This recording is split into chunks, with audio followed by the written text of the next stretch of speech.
Hero. So kabit natin sa ating click mga ka-rides. Yun o. Let's go.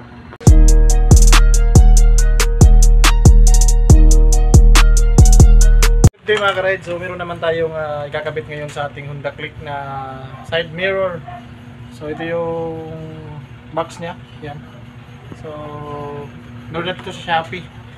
So mapansin nyo ating Honda Click is ano lang yan o. Yan. Honda Click is stock yung ating side mirror. So yun, kakabitan natin siya ng aftermarket na side mirror. Ito yung mga uso na side mirror ngayon. So kabit natin sa ating Honda Click na 125 version 2. Ito yung forma niya mga ka-rides. So kabit na natin. Let's go. So yun mga ka-rides, ito yung ating side mirror na stock. So tatanggalin natin to kasi papalitan natin ng ating side mirror na bago, yung aftermarket.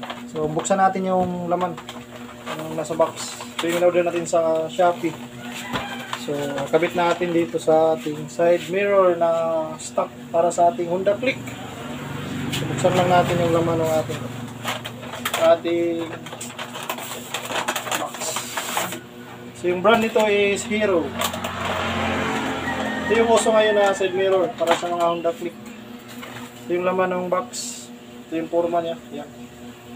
So, kabit siya natin dito. Ito yung kabila naman. Yan. Kabilaan sila. Kabilaan sila mga ka-rides. Yan. Stick, di ba? Tapos may siyang kasama ang dalawang alin. Alin. So, need natin ang alin na malaki para pahigpitan natin yung ating side mirror.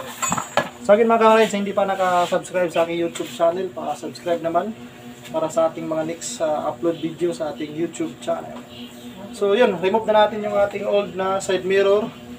So mabilis lang naman to, pwede natin tapikin, mare-remove naman. Remove na natin. Talog na. Remove lang natin, oh.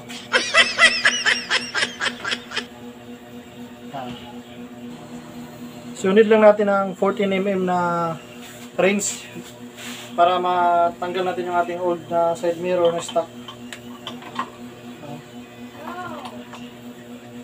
Okay. Tigas. Okay.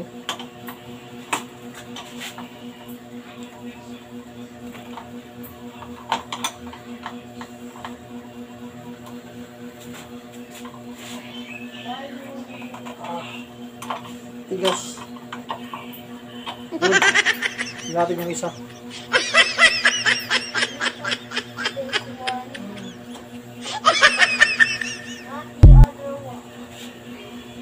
Tapos sunod natin yung pangalawang side mirror na stock. So ayun, tanggalan natin mga ka-rides. Yan sa naman, tanggalan. Okay. Bilis na yung isa.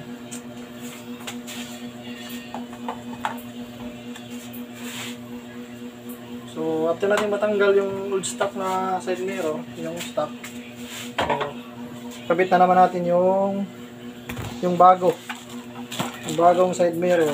So need natin ng malaking alin panghigpit. So ito yung forma niya, kita naman sa video, di ba? Yan.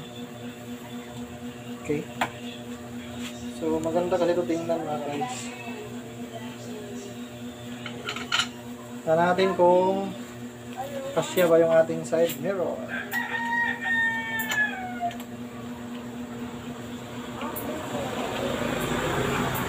Higpitan lang natin. Higpitan lang natin para pogi. Yun. Tapos sa kabilang side naman, yun sa may right side, meron kabit na natin dito.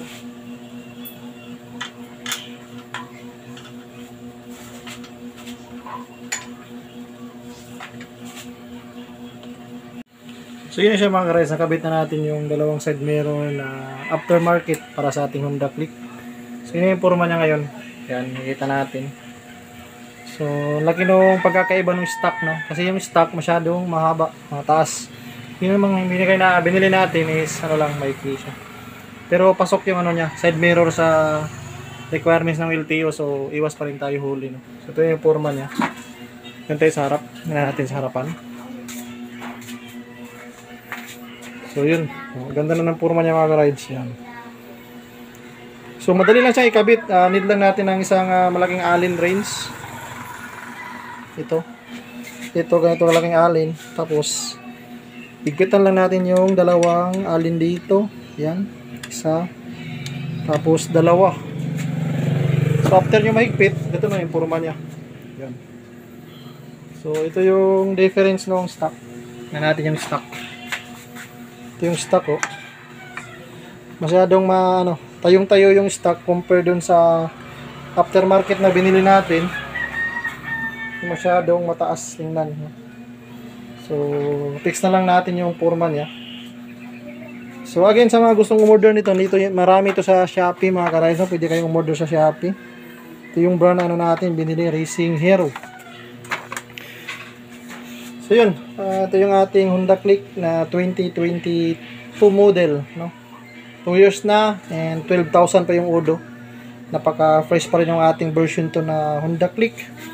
Hindi nakabit tayo ng aftermarket na side mirror na pasok pa rin sa standard ng LTO. So sa mga naka Honda Click dyan, pwede yung gayahin yung setup ng ating side mirror, no? Para maiba naman. So, yun yung purma niya sa harapan. Ito naman, pag dito tayo sa driver side.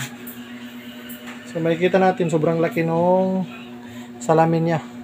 4 fingers, pasok pa rin sa side mirror na standard ng LTO. So, iwas pa rin tayo huli. So, yun lang mga ka-rides. Salamat sa panonood sa ating vlog para sa ating Honda Click. And sa mga hindi pa na-subscribe sa aking YouTube channel, pindot na lang sa subscribe button para updated kayo sa ating mga next vlog.